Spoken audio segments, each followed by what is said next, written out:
is from Hassan. Hassan says, there is a hadith that says that a woman can take a man's intelligence away, and another one that says there is no great fitna for men than women. What is the interpretation of these hadiths? As for the hadith we referred to in the beginning, the Prophet says, alayhi salatu wasalam, I have not seen any lacking in reason and religious commitment, but at the same time, more able to rob wisdom of the wise, except one of you women.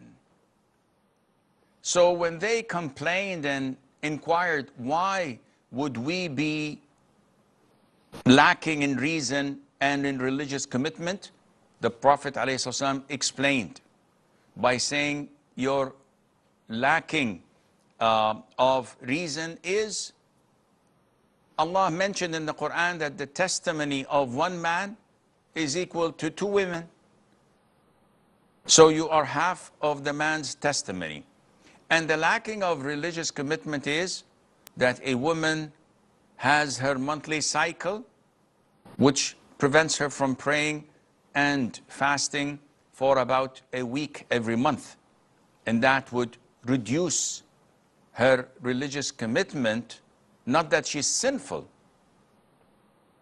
of course, but because of that which Allah is testing her with, she is lower in religious commitment than a man is.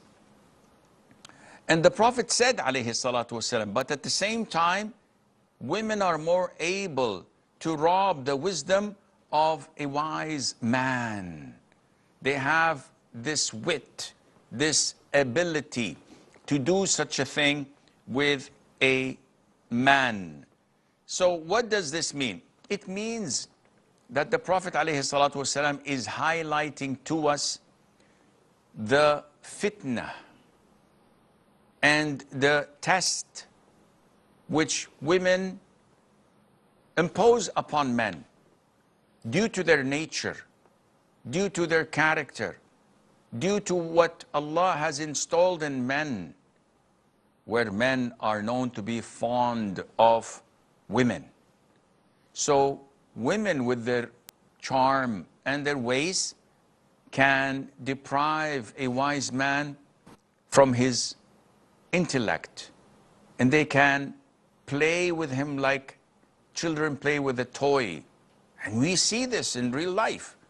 Someone who's wise, who's knowledgeable, who is sought after for his advice, all of a sudden trips and flips when a woman captivates his heart and mind. He's wrapped around her finger and she has full control over him. And we wonder, subhanAllah, what's wrong with this guy? He's known to have a sound reasoning, but now look at him. This happens. Now, we cannot sugarcoat this. This is part of our religion, whether you like it or not, who cares?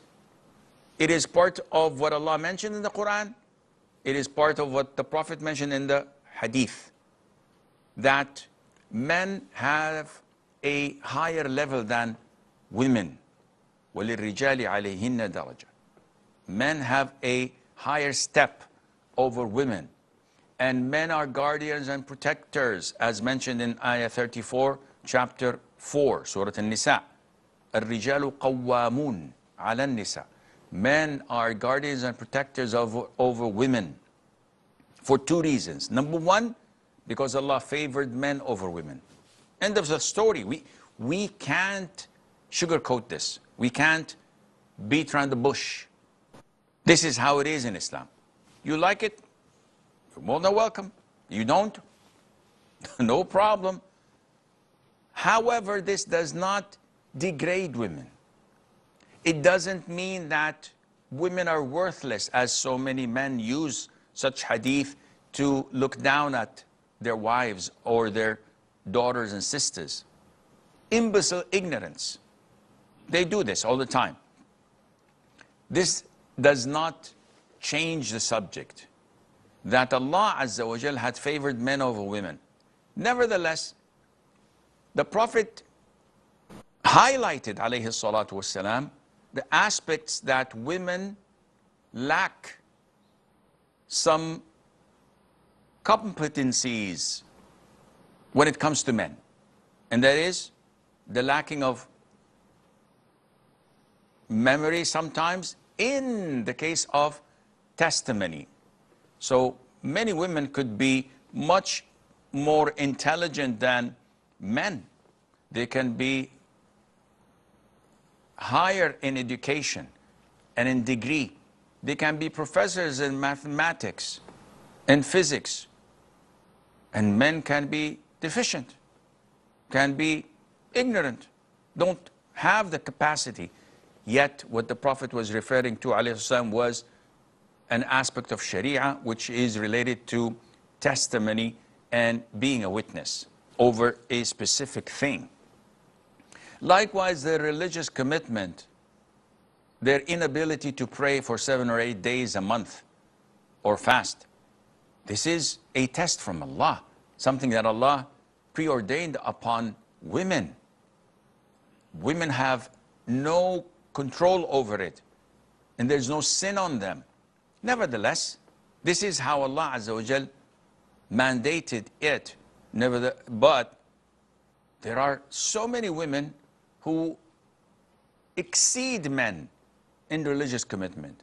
They pray more night prayer, they fast more voluntary fasting, they read more Quran, they can be more knowledgeable in Islam and in fiqh, in aqeedah.